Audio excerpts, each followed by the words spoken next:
Hello दोस्तों, आप सबका अपना परिवार ऑनलाइन मस्त क्लासेज में आप सबका तहे दिल से स्वागत है। दोस्तों, आज की इस वीडियोज़ में हम आप सबको 10th के मैथ मॉडल पेपर सॉल्यूशन करने वाले हैं। इसमें वीवीआई ऑब्जेक्टिव प्रश्न बताएंगे जो आपके बोर्ड एग्जाम में आएंगे। जो भी कमज़ोर छात्र हैं और चाहते हैं कि मैथ में हमें पूरे अंक प्राप्त हों तो इस वीडियो को अंत तक जरूर देखें, है ना। बहुत ही ईजी ट्रिक के साथ हम आपको ऑब्जेक्टिव क्वेश्चन सॉल्यूशन करने की सिखाएंगे।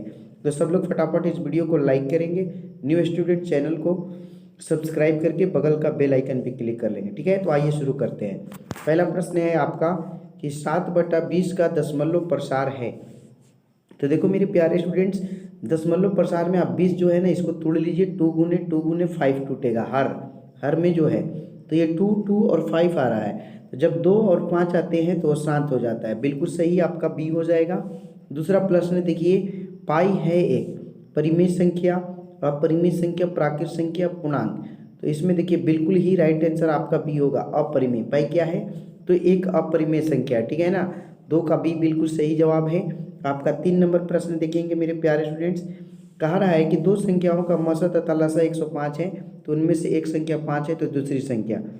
दो संख्याओं का लसा मसा, तो यहाँ पे क्वेश्चन अधूरा हो गया है ना। ये रॉन्ग है क्योंकि मसा तो दे दिया है लेकिन लसा नहीं दिया, या लसा दे दिया है तो मसा नहीं दिया। ये क्वेश्चन ही गलत है, ठीक है। 4 नंबर प्रश्न देखिए, इसमें बताना है कि निम्नलिखित में कौन अपरिमेय है। -9/16, 3/5। ये देखिए ये आपका सही हो जाएगा। 4 का बी सही है ना।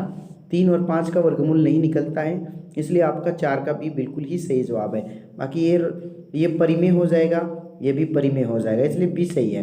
5 नंबर देखिए आपका क्वेश्चन है कि निम्नलिखित में कौन द्विघात समीकरण है। द्विघात चूज करके बताना है। तो देखिए इसमें चर है रूट में, तो ये तो होगा ही नहीं। ये घात 3 है तो ये भी नहीं होगा, ठीक है। यहाँ पे थोड़ा सा ऑप्शंस नहीं दिख रहा है, ये भी लेकिन नहीं होगा। नीचे x है यहाँ पे, है ना। 2 × -1/x, ठीक है। और लास्ट में डी ऑप्शन देख लीजिए, यहाँ पे हो जाएगा। ये देखिए डी ऑप्शन बिल्कुल सही है। लिखा क्या है? तो लिखा है x + 1/x = 2। आप इसका बनाएंगे तो x² + 1, है ना, बटा में x = 2। तो ये आगे हो जाएगा x² + 1 = 2x। बिल्कुल डी सही है, ठीक है।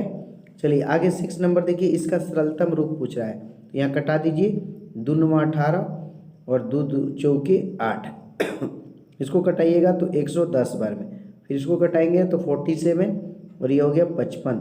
तो 47/55 आपके ऑप्शन नंबर डी में है ना। 47/55 डी हो जाएगा, ठीक है। सब लोग इस वीडियो को लाइक करें, है ना। आपके मॉडल पेपर का हम सलूशन करवा रहे हैं। 7 नंबर देखिए कि किसी द्विघात बहुपद के शून्यकों की अधिकतम संख्या होती है। तो द्विघात बहुपद के शून्यकों की अधिकतम संख्या जो है ना 2 होती है, ठीक है। 7 का सी राइट आंसर होगा, ओके ना। अगला प्रश्न देखिए 8 नंबर। फटाफट आप लोग को बहुत अच्छे अच्छे प्रश्न का संग्रह करा देते हैं। किसी पूर्णांक p के लिए विषम संख्या के रूप में है। तो देखिए विषम संख्या के रूप में आपका ये हो जाएगा 2p + 1। यदि आप p की जगह पर 1 रखते हैं ना, p की जगह पर 1, तो 2 × 2 और 1 3 मिल रहा है। यदि p की जगह पर आप 2 रख रहे हैं तो 2 दूनी की 4 1 5 विषम मिल रहा है ना। तो इस तरह से आपका 8 का ये सही है, ठीक है। 9 नंबर है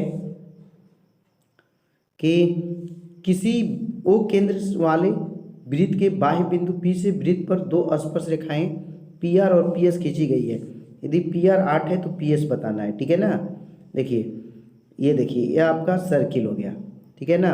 और बाह्य बिंदु P से एक PA खींच लिया गया और एक ये आपका हो गया PR और एक हो गया PS। अब आपको देखिए PR का मान 8 दिया है, तो आपने पढ़ा है कि बाह्य बिंदु से वृत्त पर खींची गई स्पर्श रेखाओं की जो लंबाइयाँ होती है बराबर होती है। जब PR 8 है तो PS भी 8 होगा, है ना। इसलिए आपका 9 में ए बिल्कुल राइट आंसर है, ठीक है। बिल्कुल ही आपका ए राइट आंसर है। चलिए अगला प्रश्न देखिए, बहुत ही अच्छा प्रश्न है कि यदि अल्फा बीटा गामा द्विघात बहुपद इतना के शून्य को तो alpha beta plus beta gamma plus gamma alpha क्या होगा। तो ये जो सूत्र होता है C/A होता है, ठीक है। C/A, तो 10 में C बिल्कुल ही सही जवाब है, ठीक है। एक एक प्रश्न आपके एग्जाम में ऐसे ही पूछते हैं, बस आपके प्रैक्टिस की जरूरत है। 11 नंबर देखिए प्रश्न है कि दो रैखिक समीकरणों के आलेख समांतर हैं, तब रैखिक समीकरण का युग्म का एक हल है। दो हल है, अनगिनत है, कोई नहीं। देखिए दो समांतर रेखाएं हैं, तो जब दो समांतर रेखाएं प्राप्त होना उसका कोई हल नहीं होता है, ठीक है। 11 में डी आपका बिल्कुल सही है। जो भी इस वीडियो को देख रहे हैं please everyone like this video. आपकी एक लाइक हमारी हौसला अफजाई करती है। सब लोग वीडियो को लाइक करेंगे और जो पहली बार आए हैं चैनल को जरूर सब्सक्राइब करेंगे।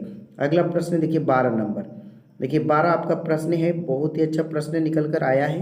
कहता है कि ये जो 2x³ माइनस 5x² माइनस 8 के शून्यकों का योग बताना है। यानी कि आपको पूछ रहा है alpha plus beta plus gamma, तो ये सूत्र होता है -b/a।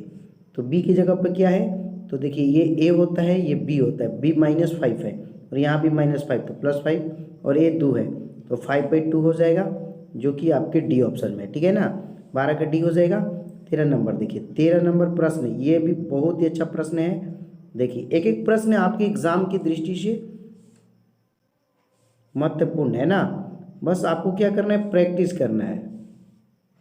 तो 13 है ना कि समीकरण दिया है कि मूलों की प्रकृति बताना है, तो आप मूलों की प्रकृति के लिए b² - 4ac का प्रयोग करेंगे। तो इसमें b वाला फंक्शन गायब है तो 0 हो जाएगा। -4 गुने a का मान 9 है और c का मान -1 है, तो माइनस माइनस प्लस हो गया 36। 36 जो आया है वो d हो गया और d जो है आपका बड़ा है 0 से, तो मूल वास्तविक और असमान होंगे। 13 में a बिल्कुल सही जवाब है, ठीक है। चलिए मेरे प्यारे स्टूडेंट्स अगले प्रश्न की ओर बढ़ते हैं, ठीक है। एक एक प्रश्न आपके एग्जाम की दृष्टि से महत्वपूर्ण है, बस आपको प्रैक्टिस करना है। एग्जाम कोई बड़ा नहीं होता है, जो अच्छा मेहनत करेगा, अच्छा से प्रैक्टिस करेगा, उसका अच्छा नंबर आएगा। अगला है कि यदि त्रिभुज ABC और PQR समरूप है, कोण A 42 है, कोण R 80 है, तो B बताइए। बहुत अच्छा है, इसको कुछ नहीं करना हो तो 180 में से इन दोनों को जोड़ के घटा देना है, 42 प्लस 80, ठीक है। तो 180 माइनस 2 8 4 12 122 हो गया, घटाइए 10 में से 2 घटेगा 8, ये हो गया 17, 17 में से 12 घटेगा 5, इस तरह से 58 जो है आपका बिल्कुल सही जवाब है, 14 का C, ठीक है ना। 14 का C बिल्कुल ही राइट आंसर है। चलिए अगला प्रश्न देखिए 15 नंबर कि बहुपद है x² - 5 के शून्यक हैं। शून्यक निकालना है तो हमें शून्य के बराबर कर देना है, x² - 5 = 0, ठीक है।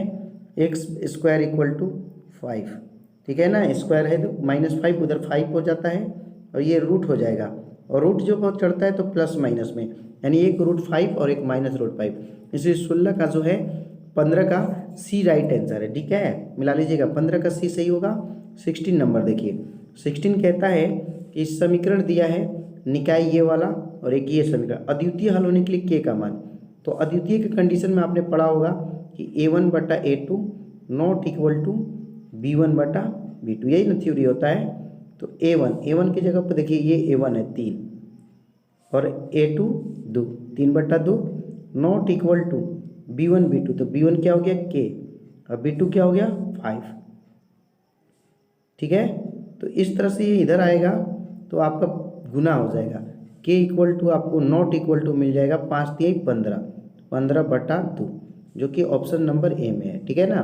16 में ए जिनके भी कमेंट में सही है, ठीक है। 17 नंबर देखिए, इसमें बताना है कि निम्नलिखित में कौन समांतर श्रेणी है।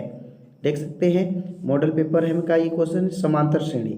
तो यहाँ 1 11 111 ये नहीं है, ये 0.3 0.33 0.3 ये भी नहीं है, यहाँ 2 का अंतर, यहाँ 4 का अंतर, यहाँ 8 का अंतर, ये भी नहीं है, ये एकदम बिल्कुल है, 4 का अंतर चल रहा है, 4 4 का, ठीक है। तो 17 में डी हो जाएगा। 18 देखिए, एक इजी प्रश्न है कि बिंदु जो है -12 और -12 किस पाद में है, तो माइनस माइनस आप जानते हैं थर्ड पाद में होता है ना, इसलिए बिल्कुल 18 का सी सही है, ओके। 19 नंबर देखिए प्रश्न, किस समांतर श्रेणी के लिए निम्नलिखित में कौन सा सूत्र सत्य है। समांतर श्रेणी के लिए SN = n/2 × 2a + n - 1 × t, बिल्कुल ही सही जवाब है। 19 में आपका ये पहला ही ऑप्शन राइट आंसर, ठीक है। चलिए अगला प्रश्न पूछने से पहले अपने प्यारे स्टूडेंटों से कह दूं कि सभी लोग इस वीडियो को जरूर लाइक करेंगे और अपने साथियों में भी शेयर करेंगे। 20 है, द्विघात समीकरण दिया है bx² + x + c = 0 का विविधकर होगा, ठीक है। विविधकर पूछ रहा है तो ये सूत्र होता है b² - 4ac। तो ये देखिए a हो गया, ये b की जगह पे है तो a स्क्वायर हो जाएगा -4bc होगा, a square -4bc, a square -4bc। ऐसा ऑप्शन देखिए यहाँ पे है लेकिन थोड़ा सा मिस्टेक है ना, बी में हो सकता है 4bc। ठीक है, चलिए 21 नंबर देखिए। 21 आपका ना त्रिभुज का क्षेत्रफल पूछ रहा है। ये देखिए ये 2-3 पॉइंट्स दिया है, कैसे निकालेंगे आप ट्रिक से देखिए। -4/0 फिर 0/3 और 0/0 और फिर इसको यहाँ पे लिख लीजिए -4/0। एक बार ऐसे ऐसे गुना करना है आपको। ठीक है, तो 4 × 3 = 12, फिर 0 पे 0 होगा तो 0, फिर 0 पे 0 होगा तो 0। इस सबको ऐड करेंगे तो ऐड करने पे हमको क्या मिलेगा हमको मिलेगा 12। ठीक है, अब इसमें 12 में से घटाना है ऐसे से गुना करके। तो 4 में 0 से होगा तो 0, यहाँ 0 सब 0 हो जाएगा। इस तरह से हो जाएगा 12 - 0 और इसमें 2 से भाग लगा देंगे तो 12 में से 2 से भाग लगेंगे तो 6। इस तरह से हमारा 6 हो जाएगा, है ना। तो ये ट्रिक से बन गया। 21 का ये बिल्कुल सही है। सभी समबाहु त्रिभुज होते हैं। देखिए एक समबाहु त्रिभुज हो गया ये, और एक समबाहु त्रिभुज ये हो गया। अगर इसकी भुजाएं 2-2 हैं तो समबाहु है, अगर इसकी भुजाएं 3-3 है तो भी है। तो ये तो देखने में समरूप है, ये है कि नहीं। और कोण भी 60-60 होता है, तो देखने में अगर आपके बराबर और कोण भी बराबर तो इसको सर्वांगसम और समरूप दोनों बोल सकते हैं। इसलिए हमारा सी ऑप्शन राइट आंसर है। ठीक है ना। चलिए 23 नंबर देखिए। 23 आपका प्रश्न है कि यदि बहुपद f(x) = x² में 5 के शून्य a और b हो तो 4 × a + b बताना है। 4 × a + b, तो 4 गुना a + b का मतलब यहाँ पे अल्फा प्लस बीटा है जिसका मान होता है -b/a। तो 4 गुने -b, तो b का मान देखिए यहाँ पे -3 नज़र आ रहा है, तो यहाँ भी माइनस है तो +3 हो जाएगा। और a का मान 1 है तो 4 × 3 = 12, और इस तरह से आपका b सही हो जाएगा। 23 का b सही है। ठीक है, 24 नंबर है। समांतर श्रेणी दिया है 5, 8, 11, 14 के प्रथम 24 पदों का योग निकालना है। तो योग तो जानते हैं ना, n/2 होता है, तो 24/2 हो जाएगा। शॉर्ट रूप में समझिए। फिर 2a तो 2 गुने 5, फिर प्लस n-1 तो 24 - 1, और d कितना का अंतर चल रहा है तो 3 का, यहाँ 3 कर दीजिएगा। यहाँ पे आप 2 से कटाइएगा तो 12 बार में 5 दूनी 10, 24 में से 1 घटेगा 23, 23 × 3 = 69। ओके, तो 12 गुना 69, 10 79, यहाँ गुना कीजिएगा तो 12 × 9 = 108, हासिल 10, 12 × 7 = 84 और 10 = 94, और इस तरह से टोटल 948 आया। है ऑप्शन, हाँ। तो देख सकते हैं 24 में सी में है। ठीक है ना, तो ये सी सही है। अब 25 देखिए, कह रहा है कि बिंदु 5, 5 की दूरी मूल बिंदु से होगी। मूल बिंदु कह देना तो बहुत आसान हो जाता है। आप 5 का स्क्वायर कर लीजिए और 5 का स्क्वायर कर लीजिए। 5 का स्क्वायर 5 का स्क्वायर 50, और 50 का हो जाएगा आपका 5√2। ठीक है ना, और बिल्कुल ही आपका 25 में सी होगा। ठीक है, 26 नंबर प्रश्न देखिए। कहता है कि यदि त्रिभुज ABC में AB 13 है, BC 12 है, AC 5 है तो कोण C का मान बताना है। ठीक है ना, तो C का निकालना है। तो आपका सूत्र होता है ना। तो यहाँ पे देखिए 5 का स्क्वायर और 12 का स्क्वायर जो होता है वो आपके 13 के स्क्वायर के बराबर है कि नहीं। यहाँ भी 169, यहाँ भी 169, यानी कर्ण स्क्वायर = लंब स्क्वायर प्लस आधार स्क्वायर हो रहा है, यानी कि 90 डिग्री है। ठीक है, 26 का ए हो जाएगा। ठीक है, 27 देखिए। कह रहा है कि बिंदु जो दिया है 6 और 10 की कोटि है, कोटि पूछ रहा है। तो कोटि बहुत ईजी होता है। कोटि में आपको जो ये y का जो मान होता है ना वही कोटि होता है, तो इसलिए इसमें बी राइट आंसर हो जाएगा। 27 का बी में यानी कि 10 जो है आपका कोटि हो जाएगा। ठीक है, 28 नंबर देखिए। ऐसे ही प्रश्न एग्जाम में रहते हैं, है ना, परीक्षा का यही रेंज है आपका। 28 है कि 2 समरूप त्रिभुज की संगत भुजाएं 4:9 में है, तो इनके क्षेत्रफल का अनुपात। तो जब समरूप त्रिभुज हो जाए और उनकी भुजाओं का अनुपात दिया है तो आप उनके अनुपात को लिख के स्क्वायर कर दीजिए। तो 4 का स्क्वायर 16 होता है और 9 का 81, और इस तरह से आपका हो जाएगा 16:81। समझ रहे हैं ना, 16:81 बिल्कुल ही सही जवाब है। 28 का बी। ओके, 28 का बी सही जवाब है। 29 देखिए। बिंदु बिंदु के बीच की दूरी बताना है। ये 5 2 और 9 5 के बीच की दूरी, तो दूरी के लिए आपका पहला को घटाना है, तो 9 माइनस 5 का स्क्वायर और फिर प्लस 5 माइनस 2 का स्क्वायर। तो यहाँ पे आपका 9 में से 5 घटेगा 4 और 4 का स्क्वायर 16 और 5 में से 2 घटेगा 3, 3 का स्क्वायर 9, 16 और 9 25 और 25 का वर्गमूल 5। और इस तरह से आपका ऑप्शन हो गया डी। ठीक है। लास्ट प्रश्न 30 है कि ये दिया है AD बटा DB और AC 15, तो AE का मान। तो देखिए आप फिगर ये तो जानबे करते हैं, ये वाला है ना, इजी है, पाइथेल्स प्रमेय से है ABC, और ये DE हो गया। ये AD यानी कि यहाँ का मान 3 है और यहाँ का मान 4 है, और ये AC टोटल यहाँ से यहाँ तक क्या है 15, तो AE निकालना है। तो सूत्र होता है AD छोटी भुजा बटा में बड़ी भुजा, और उधर भी छोटी भुजा और बटा में बड़ी भुजा, तो छोटी 3।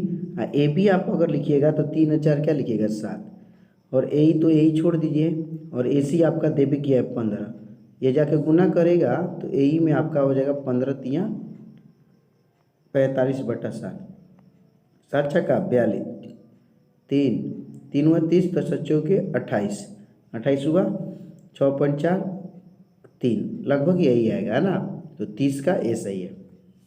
ठीक है, तो 30 में आपका ए सही है। तो मेरे प्यारे स्टूडेंट्स, ये जो प्रश्न थे आपको उम्मीद करता हूँ कि समझ में आ गए होंगे, और ऐसे ही प्रश्न आपके एग्जाम में भी आते हैं, बस आपकी प्रैक्टिस की ज़रूरत है। आप लोग प्रैक्टिस कीजिए, सफलता आपकी कदमों को चूमेगी। आई होप डैट कि ये क्लास आपको बहुत ही अच्छा लगा होगा। जो भी हमारे न्यू व्यूवर्स हैं, आज पहली बार इस चैनल पर आए हैं, तो चैनल को सब्सक्राइब करके बगल का बेल आइकन भी क्लिक करें। ठीक है दोस्तों, तुम जियो हजारों साल, साल के दिन हो 10,000। आप सबने इस वीडियो को अंत तक देखा, हम आप सबका तहे दिल से स्वागत करते हैं। फिर मिलेंगे एक शानदार वीडियो के साथ अगले वीडियो में। जय हिंद, टाटा, बाय बाय, धन्यवाद।